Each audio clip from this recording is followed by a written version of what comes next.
As Charlotte played host to the 2012 Democratic National Convention, UNC Charlotte staked its claim through the 49er democracy experience. The university played a lead role in representing the region and the state in the largest event in our city's history. The 49er democracy experience has been much more than we had ever thought of. The student experiences have been more vibrant, there's been more of them, they came fast and quick, they're so much richer and deeper than we could have imagined. We got a research grant, the speakers, the opportunities to have national broadcasts on our campus. Our faculty experts are showing up in news articles around the country. I think about the 10 students that UNC Charlotte had in the Washington Center. Students that wanted to be engaged in this political process, not partisan, but folks that really do want to make a career in the political world or in the communications world on how you present these issues. That really got me energized to hear how these students decided that they wanted to participate. The fact that you can make a difference, the fact that you have the power to appeal to your constituents and to hear what they would like for you to represent, those humanistic values that I think are very intrinsic when it comes to politics. Even if it was the Republican National Convention, I would want to be involved for the same, the same process to learn and see it firsthand. Yes, this is the Democrats' convention, but when it comes to the city, this is good for Charlotte with economic inclusion and trying to make us a leader in energy, really try to pave a new path forward for the city.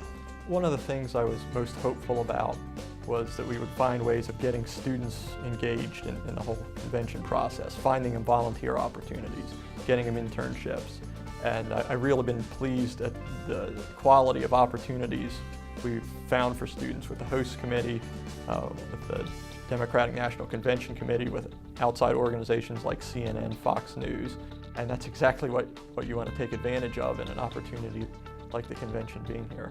This picture here is actually in one of the studios that they had set up in Gold's Gym, they being Bloomberg Press, so where their actual anchors were interviewing different politicians and prestigious people and things like that. And so it was so awesome to get to sit there, since that's my dream, is one day be a political commentator and sit there and take the picture. And the person that I was job shadowing, Paul, who's the president of Bloomberg Business Week, he actually came up with the idea, hey, why don't you go sit over there and I'll take your picture. So I thought that was really awesome, how down to earth he was and supportive, and that was a perfect photo op.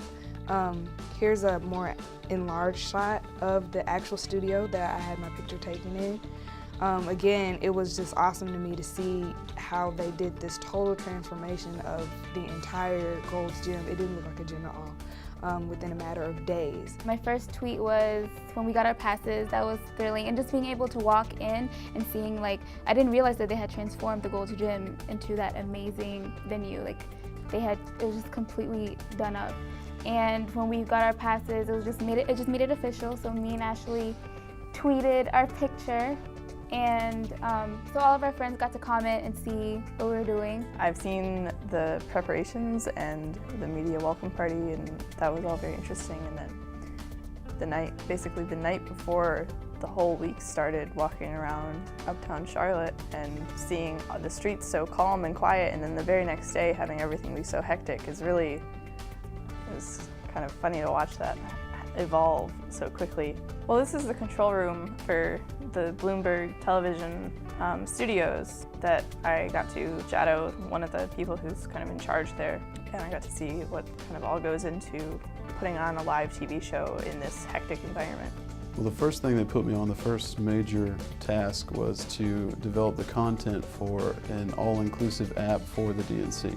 The host committee was responsible for a little tab that was just called Charlotte, and we went through, I think right now there's 125 local venues for anything from restaurants to music to bars.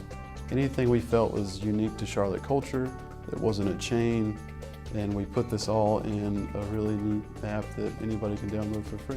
So when you're at our screen of the app, you're going to have two dials, one for the time that you're willing to spend and one for the distance you're willing to travel from your current location. It's GPS tracked. So once you plug that in, we've gone through and put in all the addresses of the 125 venues and the approximate time it would take to go to each one. So it would narrow them down, say you have 2 hours and you're willing to go 5 miles from where you are. So that's going to narrow it down to, a handful of choices. And you have 12 categories that you can go through.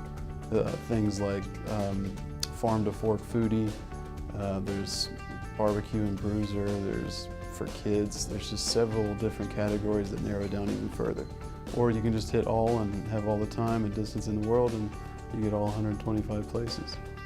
What I hope they get out of it long term is how engagement matters in American society. They're able to talk to some political leaders and political activists and realize that it can have an incredible impact on their community. I'm incredibly passionate about politics and business and getting important, influential people together. So I knew I would be involved at some capacity, and I knew that the Charlotte community would allow me to have that opportunity, but I didn't know it would be this intensive and this beneficial to my career. I think the biggest thing I'll take away from this is the networks and the connections that I make.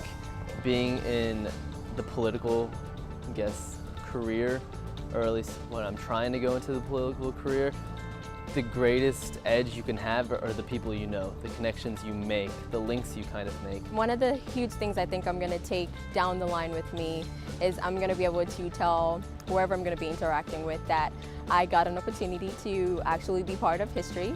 In 2012 when the convention was hosted here, and it's the first Black African-American president, so I'm part of that, which is really going to be a huge thing for me, and I think that's going to be one of the experiences that I'm going to look back and be like, wow, when they put that in text, but I'm going to be like, I was there. I was part of that, so I think that's one of the things that really, I'm going to look back and really be grateful for. The university's received a steady stream of worldwide news media coverage as our faculty experts share their knowledge and tell the Charlotte story to outlets from nearly every continent. The North Carolina State Treasurer was even seen in national coverage of a convention event in her UNC Charlotte scarf. National broadcasts highlighted our main campus. Once again from Robinson Hall on the campus of the University of North Carolina, Charlotte, moderator Gwen Eifel.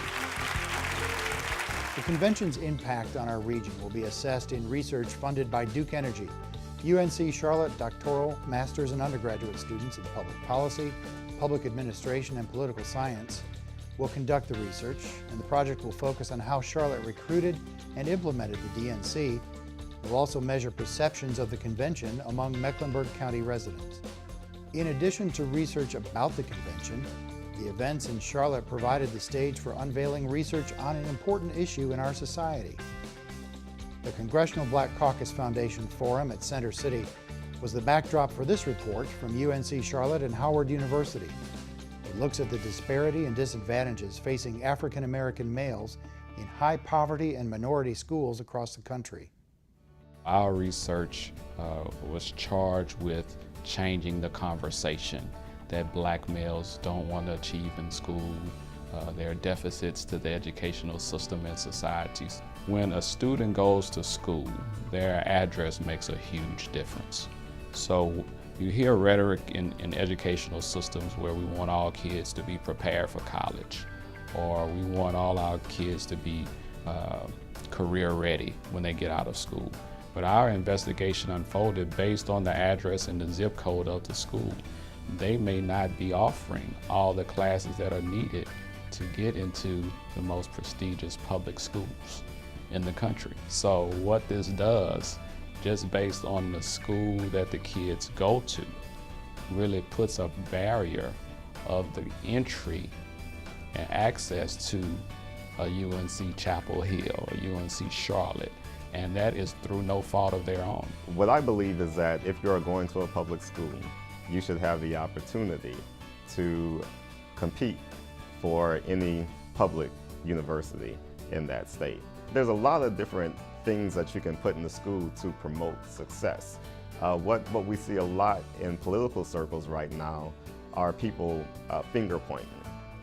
We have people saying that the unions are the problem. On the other side of that, I've worked with BAYO, that's the Black Organization for Educational Options, and charter schools. But what both of those sides need to do, and I say this from someone who has worked with both of them and who refuses to take a side, what both sides need to do is to cooperate with each other.